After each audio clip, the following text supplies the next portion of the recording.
புதுச்சேரி காமாட்சியம்மன் கோவில் நில அபகரிப்பு வழக்கில் செய்தி மற்றும் விளம்பரத்துறை இயக்குநர் சுரேஷ் ராஜை லஞ்ச ஒழிப்பு போலீசார் கைது செய்தனர். காமாட்சி கோவிலுக்கு சொந்தமான நிலம் போலி ஆவணங்கள் மூலமாக அபகரிக்கப்பட்டதாக கூறப்படும் வழக்கில் இதுவரை 17 பேரை போலீசார் கைது செய்துள்ளனர். இதில் அரசு அதிகாரிகள், முன்னாள் வருவாய்த்துறை அதிகாரிகள், துணை பதிவாளரும் அடங்குவர். இந்நிலையில் புதுச்சேரி அரசின் செய்தி மற்றும் விளம்பரத்துறை இயக்குநராக பணியாற்றும் சுரேஷ் ராஜ் கைது செய்யப்பட்டார். இந்த நில மோசடி வழக்கு பதிவு செய்யப்பட்ட போது வருவாய்த்துறையில் சுரேஷ் ராஜ் சார்பு பதிவாளராக பணியாற்றினார். பல்வேறு வாக்குமூலங்கள், சாட்சியங்கள் அடிப்படையில் இவரை ஊழல் ஒழிப்புத்துறை போலீசார் கைது செய்து புதுச்சேரி தலைமை நீதிபதி ஆனந்த் வீட்டில் ஆஜர்படுத்தினர். பின்னர் நீதிமன்ற உத்தரவின் அடிப்படையில் சனிக்கிழமை இரவு காலாப்பட்டு மத்திய சிறையில் சுரேஷ் ராஜ் அடைக்கப்பட்டார். புதுச்சேரி அருகே கஞ்சா வைத்திருந்த இலங்கை அகதியை போலீசார் கைது செய்து சிறையில் அடைத்தனர். புதுச்சேரி அடுத்த கீழ்புத்துப்பட்டு இலங்கை அகதிகள் மறுவாழ்வு முகாம் பகுதியில் உள்ள சவுக்கு தோப்பு பகுதிகள் கோட்டக்குப்பம் போலீசார் சோதனையில் ஈடுபட்டனர். அப்போது சந்தேகத்திற்கு இடமளிக்கும் வகையில் நடந்த நபரை பிடித்து விசாரணை மேற்கொண்டனர். அவர் முன்னுக்கு பின் முரணாக பதிலளித்ததை அடுத்து அவரை காவல் நிலையத்துக்கு அழைத்து வந்து விசாரணை மேற்கொண்டனர். விசாரணையில் அவர் கீழ்புத்துப்பட்டு இலங்கை அகதிகள் முகாம் பகுதியை சார்ந்த விக்ரம் மகன் விஜய், வயது 30 என்பதும் தெரிய வந்தது. கஞ்சா புகைக்கும் பழக்கம் கொண்ட அவரை சோதனை செய்ததில் கஞ்சா படலத்தையும் பறிமுதல் செய்தனர். இதனையடுத்து விஜய் மீது கோட்டக்குப்பம் சப் இன்ஸ்பெக்டர் அன்பழகன் வழக்கு பதிவு செய்து நீதிமன்றத்தில் ஆஜர்படுத்தப்பட்டு சிறையில் அடைத்தனர். ஆரோவில் அருகே ரூபாய் 1 லட்சம் மதிப்புள்ள மெத்தபெட்டமைன் போதைப் பொருளை பறிமுதல் செய்த போலீசார் 6 பேரை கைது செய்தனர். ஆரோவில் அடுத்த குயிலப்பாளையம் பகுதிகள் போதைப் பொருள் பயன்படுத்துவதாக கிடைத்த தகவலின் அடிப்படையில் ஆரோவில் போலீசார் தீவிர சோதனை நடத்தினர். அப்போது சந்தேகத்திற்கிடமாக இருந்த ஒருவரை பிடித்து விசாரித்ததில் அவர் தங்கியிருந்த தனியார் விடுதிகள் மெத்தபெட்டமைன் போதைப் பொருள் பயன்படுத்தியதும் பதுக்கி வைத்திருப்பதும் கண்டுபிடிக்கப்பட்டது. இதனையடுத்து அங்கிருந்த புதுச்சேரி, திருவண்ணாமலை, விழுப்புரம் மற்றும் செங்கல்பட்டு மாவட்டங்களை சார்ந்த 6 பேரை கைது செய்த போலீசார் அவர்களிடமிருந்து சுமார் 1 லட்சம் மதிப்புள்ள 35 கிராம் மெத்தபெட்டமைன் போதைப் பொருளை பறிமுதல் செய்தனர். போலீஸ் விசாரணையில் திருவண்ணாமலை மாவட்டம் ஆரணியை சார்ந்த ஒருவரிடமிருந்து போதைப் பொருள் வாங்கியதும் அவர் பெங்களூரில் வசிக்கும் நைஜீரியா நாட்டு நபருடன் வாட்ஸ்அப் மூலமாக தொடர்பில் இருந்து போதைப் பொருளை பெற்றதும் தெரிய வந்தது. இதுகுறித்து வழக்கு பதிவு செய்த ஆரோவில் போலீசார் கைது செய்யப்பட்ட 6 பேரையும் நீதிமன்றத்தில் ஆஜர்படுத்தி சிறையில் அடைத்தனர். மேலும் தலைமறைவாக உள்ள நைஜீரியா நாட்டு நபரை தீவிரமாக தேடி வருகின்றனர். புதுச்சேரியில் தற்கொலைக்கு முயன்ற மருத்துவ அதிகாரி அதிரடியாக இடமாற்றம் செய்யப்பட்டுள்ளார். புதுவை சுகாதாரத்துறையின் கீழ் இயங்கும் எய்ட்ஸ் கட்டுப்பாட்டு சங்கத்தின் திட்ட இயக்குநராக பணிபுரிந்து வந்தவர் டாக்டர் அருள் விசாகம். சங்கத்தில் நடந்த முறைகேடுகளை கண்டறிந்த அருள் விசாகம் சுகாதாரத்துறை இயக்குநரிடம் புகார் அளித்ததாக கூறப்படுகிறது. ஆனால் இயக்குநர் நடவடிக்கை எடுக்காமல் அருள் விசாகத்தை திட்டியதாகவும் சொல்லப்படுகிறது. இதனை கண்டித்து மருத்துவர்கள் போராட்டம் மேற்கொண்டனர். இதற்கு போட்டியாக தலித் பழங்குடியின கூட்டமைப்பினர் அருள் விசாகத்தை பதவி விலக வலியுறுத்தி போராட்டம் நடத்தினர். இதனால் மன உளைச்சல் அடைந்த அருள் விசாகன் தற்கொலைக்கு முயன்று சிகிச்சை பெற்று வீடு திரும்பினார். அவர் தற்கொலை முயற்சிக்கு காரணமானவர்கள் மீது நடவடிக்கை எடுக்க வேண்டும் என்று வலியுறுத்தி மருத்துவர்கள் தொடர் போராட்டம் நடத்தி வந்தனர். இந்நிலையில் திட்ட இயக்குநர் டாக்டர் அருள் விசாகம் அந்த பொறுப்பிலிருந்து விடுவிக்கப்பட்டு ராஜீவ்காந்தி மகளிர் மற்றும் குழந்தைகள் மருத்துவமனை உள்ளிருப்பு மருத்துவ அதிகாரியாக நியமிக்கப்பட்டுள்ளார். இது போராட்டம் நடத்தி வந்த டாக்டர்களிடையே அதிர்ச்சியை ஏற்படுத்தியுள்ளது. புதுவையில் 4 ரவுடிகள் ஊருக்குள் நுழைய தடை விதிக்க மாவட்ட கலெக்டருக்கு போலீசார் பரிந்துரை செய்துள்ளனர். புதுச்சேரி உருவையாறு பகுதியை சார்ந்த பிரபல ரவுடி தனபால் இவர் கடந்த 2023ஆம் ஆண்டு வில்லியனூர் அருகே கொலை செய்யப்பட்டார். இது தொடர்பாக வில்லியனூர் போலீசார் வழக்கு பதிவு செய்து ஜீவா, மமு என்கின்ற ஞானபிராசம், சந்துரு உட்பட சிலரை கைது செய்தனர். அவர்கள் தற்போது ஜாமீனில் வந்துள்ளனர். எனவே தனபாலின் தம்பி விக்கி தனது அண்ணனின் கொலைக்கு பழிவாங்க திட்டமிட்டார். அப்போது முக்கிய குற்றவாளியான ஜீவாவை வரவழைக்க அவரது அண்ணன் சவுந்தர் என்பவரை கடந்த ஆண்டு கொலை செய்தனர். இது தொடர்பாக விக்கி, மணிபாரதி உட்பட சிலரை போலீசார் கைது செய்து சிறையில் அடைத்தனர். இந்நிலையில் விக்கி தரப்பினர் தற்போது ஜாமீனில் வெளியே வந்தனர். எனவே இரு தரப்பினரும் மோதிக்கொள்ளும் சூழல் ஏற்பட்டது. இதனைத் தொடர்ந்து கடந்த ஜனவரி மாதம் மங்கலம் போலீசார் பரிந்துரையின் அடிப்படையில் விக்கி, மணிபாரதி, வித்யாசாகர் ஆகியோர் ஊருக்குள் நுழைய தடை விதிக்கப்பட்டனர். இதற்கிடையே தற்போது தடைக்காலம் முடிவடைந்து மீண்டும் அவர்கள் ஊருக்குள் வந்துள்ளனர். இதனால் தற்போது மோதல் ஏற்படும் சூழல் உருவாகியுள்ளது. இதனைத் தொடர்ந்து மங்கலம் போலீசார் ரவுடிகளான சவுந்தர் தரப்பை சார்ந்த ஜீவான், ஞானப்பிரகாசம் மற்றும் தனபால் தரப்பை சார்ந்த விக்கி, வித்யாசாகர் ஆகிய 4 பேரும் ஊருக்குள் நுழைய தடை விதிக்க பரிந்துரை செய்து மாவட்ட கலெக்டருக்கு அனுப்பி வைத்தனர்.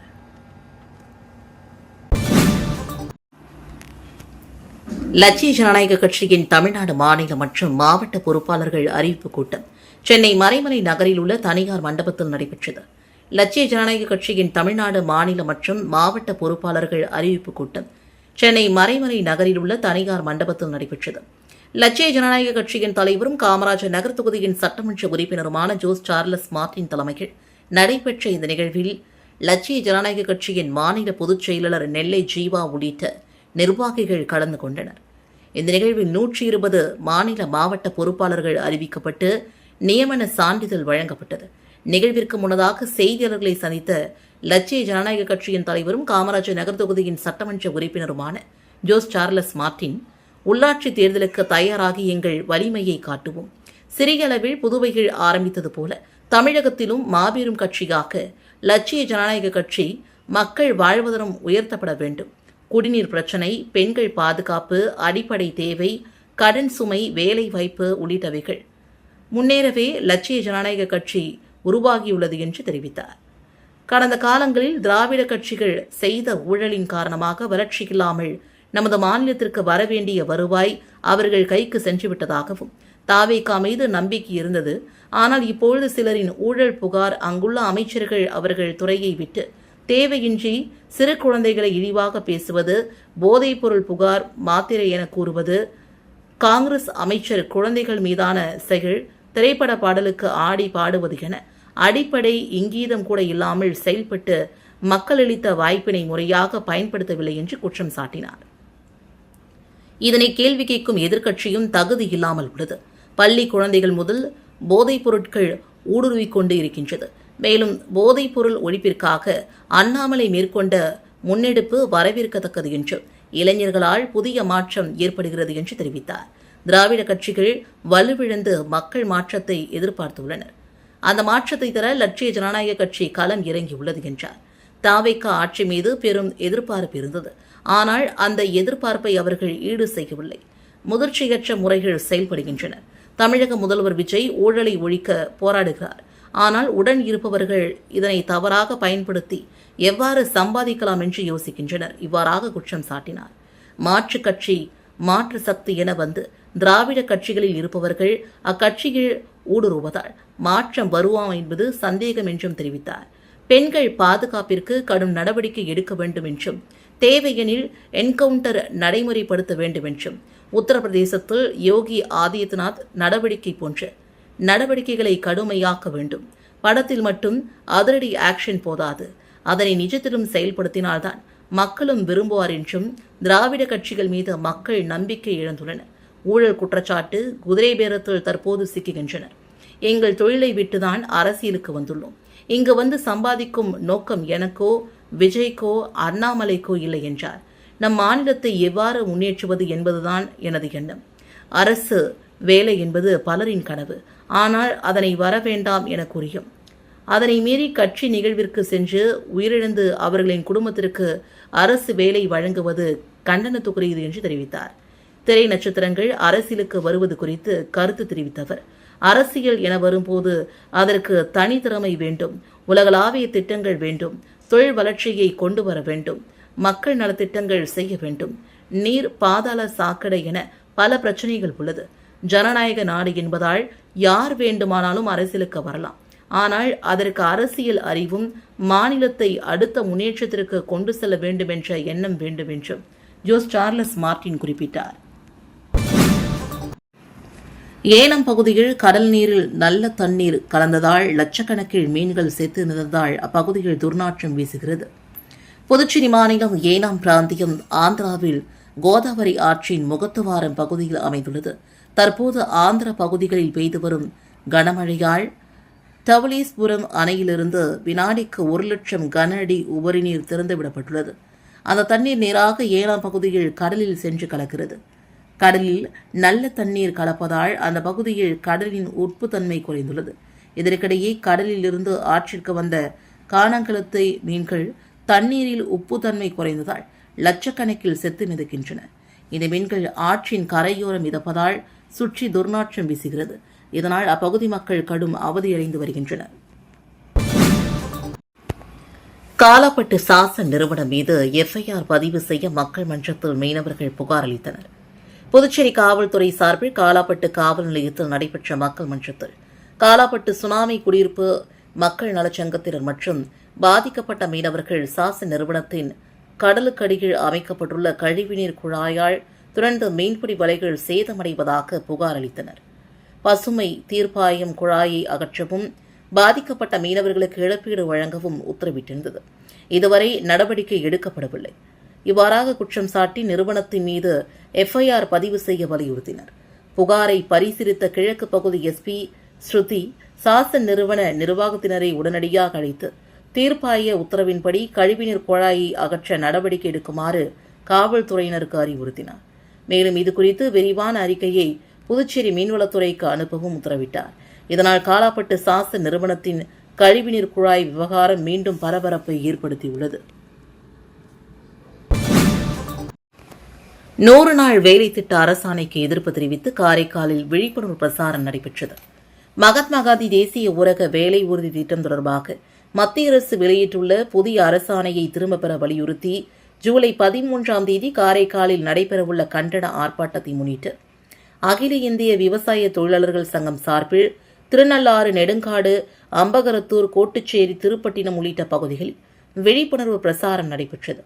முன்னாள் சட்டமன்ற உறுப்பினர் லாசர் தலைமையில் நடைபெற்ற இந்த பிரசாரத்தில் புதிய அரசாணை கிராமப்புற தொழிலாளர்களின் வாழ்வாதாரத்தை பாதிக்கும் என்று தெரிவித்து ஆர்ப்பாட்டத்தில் பொதுமக்கள் மற்றும் தொழிலாளர்கள் திரளாக பங்கேற்று அழைப்பு விடுக்கப்பட்டது. புதுச்சேரி க்ளூனி மருத்துவமனையின் சார்பில் நடைபெற்ற தொடர் மருத்துவ கல்வி கருத்தரங்கில் திரளான மருத்துவர்கள், மருத்துவக் கல்லூரி மாணவர்கள் உள்ளிட்ட செல்வியர்கள் கலந்து கொண்டனர். புதுச்சேரியில் க்ளூனி தனியார் மருத்துவமனையின் சார்பில் 175வது தொடர் மருத்துவ கல்வி கருத்தரங்கம் நடைபெற்றது. இந்த தொடர் மருத்துவ கல்வி கருத்தரங்கில் சிறுநீரகவியல் துறையை சார்ந்த சிறப்பு மருத்துவர் முருகேசன் கலந்து கொண்டு 100 வயது கடந்தும் ஆரோக்கியமான வாழ்வு என்னும் தலைப்பில் சிறப்புரையாற்றினார். இந்த கருத்தரங்கில் பேசிய அவர் 100 வயதை கடந்தும் துடிப்பான ஆரோக்கியமான வாழ்க்கை வாழ்வது என்பது வெறும் மரபணு சார்ந்த விஷயம் மட்டுமல்ல என்றும் அது திட்டமிட்ட மற்றும் அறிவியல் பூர்வமான வாழ்க்கை முறை தேர்வுகளின் தொகுப்பாகும் என்றும் விளக்கினார்.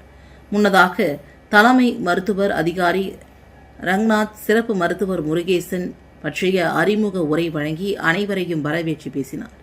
மருத்துவமனையின் தலைமை நிர்வாகி வனிதா பூங்குத்து கொடுத்து சிறப்பு விருந்தினரை வரவேற்றார். தொடர்ந்து மருத்துவர் நிலாமணி பொன்னாடை பொருத்தியும் மருத்துவர் வாசுதேவன் மற்றும் மருத்துவர் தியாகராஜன் ஆகியோர் நினைவு பரிசினை வழங்கி சிறப்பு விருந்தினருக்கு கௌரவித்தனர்.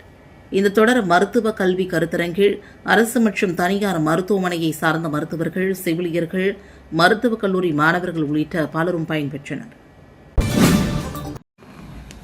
விழுப்புரம் மாவட்டம் திண்டிவனத்தில் ஏரிகள் மேயும் மாடுகளை ஒரு கும்பல் குறிவைத்து திருடி அதனை இறைச்சி கடைகளுக்கு விற்பனை செய்யப்படுவதாக மாட்டின் உரிமையாளர்கள் புகார் தெரிவித்துள்ளனர். திண்டிவனம் அடுத்த சஞ்சீவிராயன்பேட்டை பகுதியில் கிடங்கல் ஏரி அமைந்துள்ளது. இந்த ஏரியை சுற்றியுள்ள பகுதிகளில் வசிக்கும் பொதுமக்கள் தங்கள் வளர்க்கும் மாடுகளை ஏரியில் மேய்ப்பது வழக்கம். இந்நிலையில் கடந்த சில தினங்களாகவே தொடர்ச்சியாக மாடுகள் காணாமல் போய் வருவதாக மாட்டின் உரிமையாளர்கள் காவல் நிலையத்தில் புகார் அளித்துள்ளனர். இந்நிலையில் புகார் அளித்தும் காவல்துறையினர் எந்தவித நடவடிக்கையும் எடுக்கவில்லை என்று மாட்டின் உரிமையாளர்கள் குற்றம் சாட்டுகின்றனர். மேலும் இரவு நேரங்களில் ஒரு கும்பல் ஏரிகள் மேயும் மாடுகளை குறிவைத்து திருடி திண்டிவனத்தில் உள்ள இறைச்சி கடைகளுக்கு விற்பனைக்கு எடுத்து செல்லப்படுவதாக மாட்டின் உரிமையாளர்கள் புகார் தெரிவிக்கின்றனர். மேலும் திருடி செல்லும் மாடுகளை உடனடியாக மீட்டுத்தர வேண்டும் என்று மாட்டின் உரிமையாளர்கள் கோரிக்கை வைக்கின்றனர். பெரிய காலாப்பட்டு அரசு பெண்கள் மேல்நிலைப் பள்ளியில் நடந்த டெங்கு விழிப்புணர்வு பேரணியை மருத்துவ அதிகாரிகள் கொடியசைத்து தொடங்கி வைத்தனர்.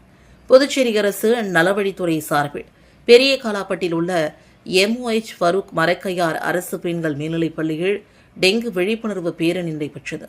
மருத்துவ அதிகாரிகள் டாக்டர் பிரதீப்குமார், டாக்டர் சூர்யா மற்றும் துணை முதல்வர் பிரேம்குமார் பேரணியை தொடங்கி வைத்தனர். பள்ளி மாணவிகள் மற்றும் பிம்ஸ் செவிலியர் கல்லூரி மாணவர்கள் விழிப்புணர்வு பதாதைகளுடன் பேரணியில் பங்கேற்று பொதுமக்களுக்கு துண்டு பிரசுரங்களை வழங்கினர். சுகாதார ஆய்வாளர் முத்துவேல், உதவி ஆய்வாளர் மதிவாணன், பெண் சுகாதார மேற்பார்வையாளர் ஷகிலா ஆகியோர் டெங்கு தடுப்பு அறிகுறிகள் மற்றும் முன்னெச்சரிக்கை நடவடிக்கைகள் குறித்து விழிப்புணர்வை ஏற்படுத்தினர். நிகழ்ச்சியில் செவிலியர்கள், ஆஷா பணியாளர்கள் மற்றும் ஆசிரியர்கள் கலந்து கொண்டனர். ஒவ்வொரு குழந்தையின் புன்னகை காக்க நம்பிக்கையுடன் நாம் ஒன்றாக நடப்போம் என்ற முழக்கத்துடன் ஆதரவற்ற குழந்தைகளுக்கான நம்பிக்கை நடைபயணம் புதுச்சேரி கடற்கரை காந்தி சிலை அருகே நடைபெற்றது. ஆதரவற்ற மற்றும் பாதுகாப்பு தேவைப்படும் குழந்தைகளின் நலன், கல்வி மற்றும் சமூக முன்னேற்றம் குறித்த விழிப்புணர்வை பொதுமக்களிடையே ஏற்படுத்தும் நோக்கில் பிரைம் பிரஸ் சார்பில் நம்பிக்கைக்கான நடைபயணம் என்ற சிறப்பு பாத யாத்திரை நிகழ்ச்சி புதுச்சேரி கடற்கரை சாலை காந்தி சிலை அருகே இன்று காலை நடைபெற்றது. பாத யாத்திரைக்கு சமூக ஆர்வலர் அயன் பானர்ஜி அவர்கள் தலைமை தாங்கினார். ஸ்ரீ சிவசக்தி தர்ம அறக்கட்டளை நிறுவனர் ராஜாராம் குமார், அடைக்காம் பின்னகம் மேனேஜிங் டிரஸ்டி பெருமாள் ஆகியோர் பங்கேற்ற இந்த பாத யாத்திரையில் பிரைம் ட்ரஸ்ட் நிறுவனத்தின் ஜனனி இல்லத்தில் வசித்து வரும் குழந்தைகள், பணியாளர்கள் மற்றும் சமூக நலனில் அக்கறை கொண்ட பலரும் ஆர்வமோடு பங்கேற்றனர். நிகழ்வின் மூலமாக ஒவ்வொரு குழந்தைக்கும் பாதுகாப்பான வாழ்விடம், தரமான கல்வி, அன்பான பராமரிப்பு மற்றும் சமமான வளர்ச்சி வாய்ப்புகள் கிடைக்க வேண்டிய அவசியத்தை மக்களிடம் எடுத்துரைத்த போதே முக்கிய நோக்கமாகும். மேலும் குழந்தைகள் பாதுகாப்பு மற்றும் சமூக பொறுப்புணர்வு தொடர்பான விழிப்புணர்வையும் இந்த நடைபயணம் ஏற்படுத்தியது. ஒவ்வொரு குழந்தையின் புன்னகை காக்க நம்பிக்கையுடன் நாம் ஒன்றாக நடப்போம் என்ற முழக்கத்துடன் நடைபெற்ற இந்த பாத யாத்திரை குழந்தைகளின் வாழ்க்கையில் நம்பிக்கையையும் சமூகத்தில் பொறுப்புணர்வையும் விதைக்கும் ஒரு முக்கிய நிகழ்வாக அமையும் என்று ஏற்பாட்டாளர்கள் தெரிவித்துள்ளனர். உருளையன்பேட்டை தொகுதிக்குட்பட்ட கோவிந்தசாலை பகுதியில் நடைபெறும் சாலை பணிகளை தொகுதியின் சட்டமன்ற உறுப்பினர் நேரு ஆய்வு மேற்கொண்டார். புதுச்சேரி உருளையன்பேட்டை தொகுதிக்குட்பட்ட கோவிந்தசாலை, கல்வி பங்களா, குளக்கரை வீதிகள், புதிய சிமெண்ட் சாலை மற்றும் இருபுற வாய்க்கால் அமைக்கும் பணிகள் நடைபெற்று வருகின்றன. இந்த பணிகளை உருளையன்பேட்டை தொகுதியின் சட்டமன்ற உறுப்பினரும் நேய மக்கள் கழக தலைவருமான நேரு இன்று நேரில் பார்வையிட்டு ஆய்வு செய்தார்.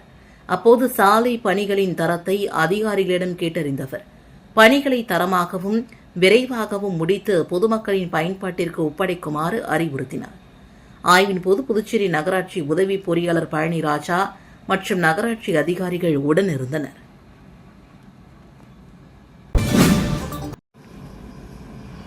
திருபுவனை பகுதியில் நடைபெற்று வரும் கோவில் குளங்களை துருவாரி சீரமைக்கும் பணிகளை மாவட்ட ஆட்சியர் குலோத்துங்கன் ஆய்வு செய்தார். சுற்றுச்சூழல் மற்றும் நீர்நிலைகளை பாதுகாக்கும் வகையில் புதுச்சேரி மாவட்ட நிர்வாகம், உள்ளாட்சித்துறை மற்றும் திருவண்டார் கோவிலில் இயங்கி வரும் தனியார் நிறுவனம் ஆகியவற்றின் ஒத்துழைப்புடன் ரூபாய் 1.5 கோடி மதிப்பீட்டில் பொதுமக்களின் பயன்பாட்டிற்காக திருபுவனை குளம், திருவண்டார் கோவில், ஐயனார் கோவில் குளம், காட்டிற்குப்பம் மாரியம்மன் கோவில் குளம் உள்ளிட்ட 4 குளங்கள் தூர்வாரப்பட்டு சீரமைக்கும் பணிகள் நடைபெற்று வருகின்றன. இந்த பணிகளை புதுச்சேரி மாவட்ட ஆட்சியர் குலோத்துங்கன் ஆய்வு மேற்கொண்டார். குளங்களை தூர்வாரி நீர்நிலைகளை மேம்படுத்தும் பணிக்காக தனியார் நிறுவனத்திற்கு நன்றி தெரிவித்தார்.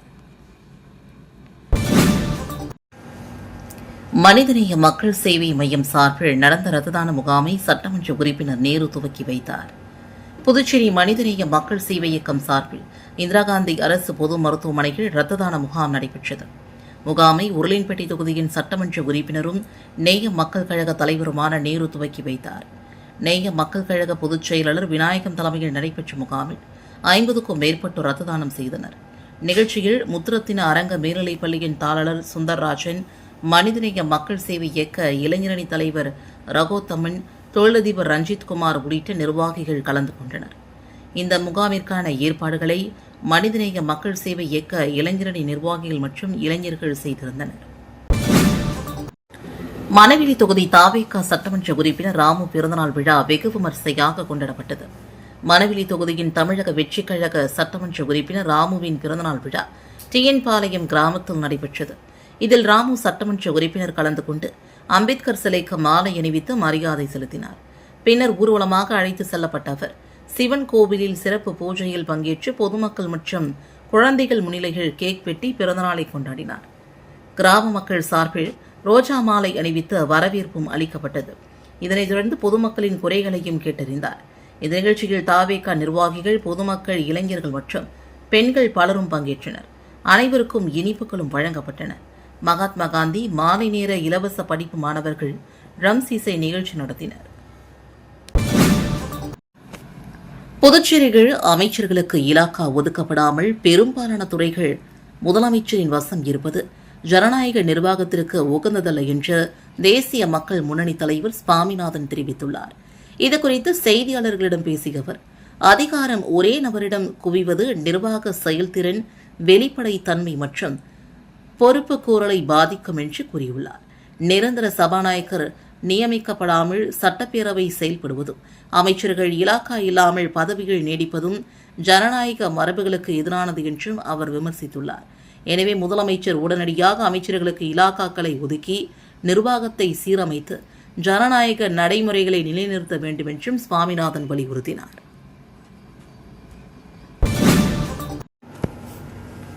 புதுச்சேரி லாஸ்பேட்டை தொகுதிக்குட்பட்ட பல்வேறு இடங்களில் புதுப்பிக்கப்பட்ட ஹைமாஸ் விளக்குகளை அமைச்சர் சிவக்கொழுந்து பொதுமக்கள் பயன்பாட்டிற்கு திறந்து வைத்து அர்ப்பணித்தார். புதுச்சேரி லாஸ்பேட்டை சட்டமன்ற தொகுதிக்குட்பட்ட பகுதிகளில் பழுதடைந்த ஹைமாஸ் விளக்குகள் புதுப்பிக்கப்பட்டு பொதுமக்களின் பயன்பாட்டிற்காக திறந்து வைக்கப்பட்டது.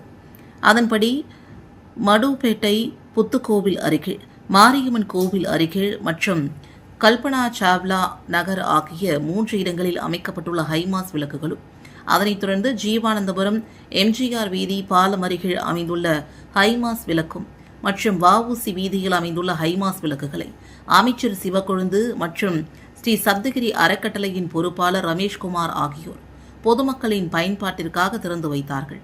அப்போது ஊர் முக்கியஸ்தர்கள், கட்சி நிர்வாகிகள் மற்றும் மகளிர் அமைப்பினர் கலந்து கொண்டனர். காரைக்காலில் மீனவர்கள் வலையில் சிக்கிய பழங்கால கற்சிலையை தொல்லியல் ஆய்வுக்கு மாவட்ட நிர்வாகத்திடம் மீனவர்கள் ஒப்படைத்தனர். காரைக்கால் மாவட்டம் கிளிஞ்சல்மேடு மீனவ கிராமத்தை சார்ந்த நிர்மல் விஷ்ணுவுக்கு சொந்தமான விசைப்படகுகள் கடந்த 5ஆம் தேதி மீனவர்கள் கடலுக்கு மீன்பிடிக்க சென்றனர். நேற்று மகாபலிபுரம் கடல் பகுதியில் மீன்பிடித்துக் கொண்டிருந்த போது அவர்களது வலையில் பழங்கால கற்சிலை ஒன்று சிக்கியது. இதனை கண்டு அதிர்ச்சியடைந்த மீனவர்கள் கிராம பஞ்சாயத்தினர் மற்றும் மீன்வளத்துறை அதிகாரிகளுக்கு தகவல் தெரிவித்தனர். இதனையடுத்து இன்று காரைக்கால் மீன்பிடி துறைமுகம் திரும்பிய படகை அதிகாரிகள் ஆய்வு செய்து கற்சிலையை கைப்பற்றி காரைக்கால் மாவட்ட துணை ஆட்சியர் பூஜாவிடம் ஒப்படைத்தனர்.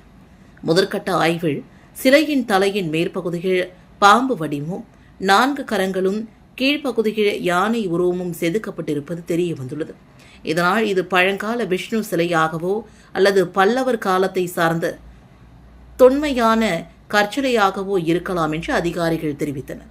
இந்த கற்சிலையின் காலம், வரலாற்று பின்னணி மற்றும் தொல்லியல் முக்கியத்துவம் குறித்து தொல்லியல் துறை விரிவான ஆய்வு மேற்கொள்ள உள்ளது.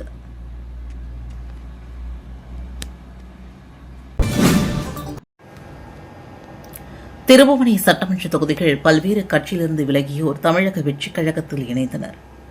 திருபுவனை சட்டமன்ற தொகுதிக்குட்பட்ட திருபுவனை பாளையம், மதகடிப்பட்டு பாளையம் மற்றும் கஸ்தூரிபாய் நகர் உள்ளிட்ட பகுதிகளை சார்ந்த என்ஆர் காங்கிரஸ் உள்ளிட்ட பல்வேறு அரசியல் கட்சிகளை சார்ந்த நிர்வாகிகள் மற்றும் தொண்டர்கள் அக்கட்சிகளிலிருந்து விலகி தமிழக வெற்றிக் கழகத்தில் இணைந்தனர்.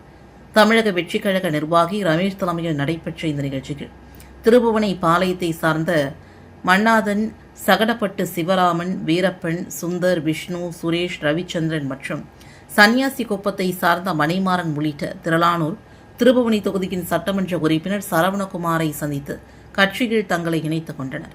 புதிதாக இணைந்தவர்களுக்கு சட்டமன்ற உறுப்பினர் சரவணகுமார் கட்சியின் துண்டு அணிவித்து வரவேற்றார். ஒதியம்பட்டு ஸ்ரீ சர்க்குரு மகான் வண்ணார பரதீஸ்வரர் சித்தர் ஆலயத்தில் ரோகிணி நட்சத்திர பூஜை சிறப்பாக நடைபெற்றது. புதுச்சேரி மாநிலம் முருங்கப்பாக்கத்திலிருந்து வில்லியனூர் செல்லும் சாலையில் அமைந்துள்ள பழமை வாய்ந்த அருள்மிகு ஸ்ரீ சர்க்குரு மகான் வண்ணார பரதீஸ்வரர் சித்தர் ஆலயத்தில் ரோகிணி நட்சத்திரத்தை முன்னிட்டு சிறப்பு பூஜைகள் பக்தி பரவசத்துடன் நடைபெற்றது. விழாவையொட்டி மூலவர் மற்றும் உற்சவருக்கு மஞ்சள் பொடி, அபிஷேக பொடி, அரிசி மாவு, பால், தயிர், இளநீர், சந்தனம் உள்ளிட்ட பல்வேறு திரவியங்களால் சிறப்பு அபிஷேகம் செய்யப்பட்டதுடன் கலாபிஷேகமும் நடைபெற்றது. இதனைத் தொடர்ந்து சிறப்பு அலங்காரம் செய்யப்பட்டு மகா தீபாராதனை நடைபெற்றது. இந்த பூஜையில் சுற்றுவட்டார பகுதிகளை சார்ந்த திரளான பக்தர்கள் கலந்து கொண்டு சுவாமி தரிசனம் செய்தனர். பூரணாங்குப்பம் திரௌபதியம்மன் கோவிலில் தீமிதி திருவிழாவில் திரளான பக்தர்கள் தீமிதித்து நேர்த்திக்கடன் செலுத்தினர். பூரணாங்குப்பம் கிராமத்தில் உள்ள அருள்மிகு ஸ்ரீ திரௌபதியம்மன் கோவிலில் தீமிதி திருவிழா கோலாகலமாக நடைபெற்றது. கடந்த மாதம் 24ஆம் தேதி கொடியேற்றத்துடன் தொடங்கிய திருவிழாவையொட்டி தினமும் அம்மனுக்கு சிறப்பு அபிஷேகம், ஆராதனை மற்றும் சுவாமி வீதி உலா நடைபெற்றது. முக்கிய நிகழ்வான நேற்று சங்கராபரணி ஆற்றில் புனித நீர் எடுத்து பூக்கரகம் ஜோடிக்கப்பட்டு ஊர்வலமாக கோவிலுக்கு கொண்டு வரப்பட்டது. பின்னர் கோவில் அருகே மந்தைவெளியில் அமைக்கப்பட்டிருந்த தீக்குண்டத்தில் காப்பு கட்டிய திரளான பக்தர்கள் தீமிதித்து தங்களது நேர்த்திக்கடனை நிறைவேற்றினர். இந்த விழாவில் மணவெளி தொகுதி சட்டமன்ற உறுப்பினர் ராமு, முன்னாள் சபாநாயகர் செல்வம் ஆகியோர் கலந்து கொண்டு அம்மனை தரிசனம் செய்தனர். மேலும் திரளான பக்தர்கள் பங்கேற்று வழிபாடு நடத்தினர். திருபுவனை சின்னப்பேட்டில் ஸ்ரீ ஆதி அழகு முத்துமாரியம்மன் ஆலய திருப்பணியை தொகுதியின் சட்டமன்ற உறுப்பினர் சரவணகுமார் பூமி பூஜை செய்து தொடங்கி வைத்தார். புதுச்சேரி மாநிலம் மண்ணாடிப்பட்டு கொம்யூனுக்கு உட்பட்ட திருபுவனை சின்னப்பேட் கிராமத்தில் எழுந்தருளி அருள் பாலித்து வரும் அருள்மிகு ஸ்ரீ ஆதி அழகு முத்துமாரியம்மன் ஆலய திருப்பணிக்கான அடிக்கல் நாட்டு விழா பக்தி பரவசத்துடன் நடைபெற்றது. இந்த விழாவில் திருபுவனை தொகுதியின் சட்டமன்ற உறுப்பினர் சரவணகுமார் கலந்து கொண்டு தலைமை தாங்கினார்.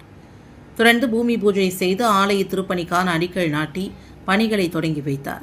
நிகழ்ச்சியில் தமிழக வெற்றிக் கழக நிர்வாகிகள், அருள்மிகு ஸ்ரீ ஆதி அழகு முத்துமாரியம்மன் ஆலய அறக்கட்டளை நிர்வாக குழுவினர், ஊர் பொதுமக்கள் மற்றும் திருபுவனை சின்னப்பேட் கிராமவாசிகள் திரளாக கலந்து கொண்டு விழாவினில் சிறப்பித்தனர்.